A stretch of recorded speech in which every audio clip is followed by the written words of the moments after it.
Sa tinguha nga malikayan ang pagkuyanap sa African Swine Fever sa Davao City, ginasunod karon sa Department of Agriculture ang 1710 Protocol. Atong sayron kung unsa kini, pinaagi sa report ni R. Gil Relator. Nakamugna na ugma ang Davao City Veterinarian Office aron matumbok ang mga baboy sa nagaraiyang lugar sa Kalinan District nga ipailawom sa 1710 Protocol. Una, ang 1 kilometer radius gikan sa matag infected nga baboy. Kinahanglang ipailawom sa kali bisan pa man og anaa sa maayong kondisyon ang baboy.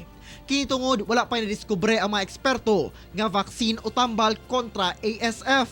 Sa ASF cases sa Barangay Dominga, gawa sa mismong barangay, lakip sa 1 kilometer buffer ang 5 ka mga purok sa Barangay Dakudaw, 2 sa Barangay Dalagdag ug 1 ka purok sa Barangay Pangyan. Samtang sa ASF cases sa Barangay Lamanan, lakip sab sa apektado ang mga baboy sa 1 ka purok sa Barangay Dakudaw ug 2 ka purok sa Barangay Lacson. Ang mga baboy nga nasa 7 kilometer radius gikan sa infected nga baboy, ipailawom sa surveillance. Ipahigayon sab ang testing aron masuta ang kalapad sa pagkuyanap sa virus.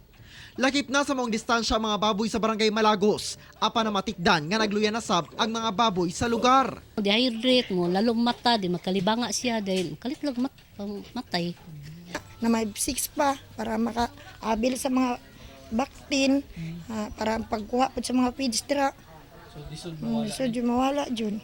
So for the meantime, mga among buhaton siguro din mag-lockdown na po siguro ko para dili na po siguro kagawa siguro ang baboy kay basi magraming ang mga tao sad.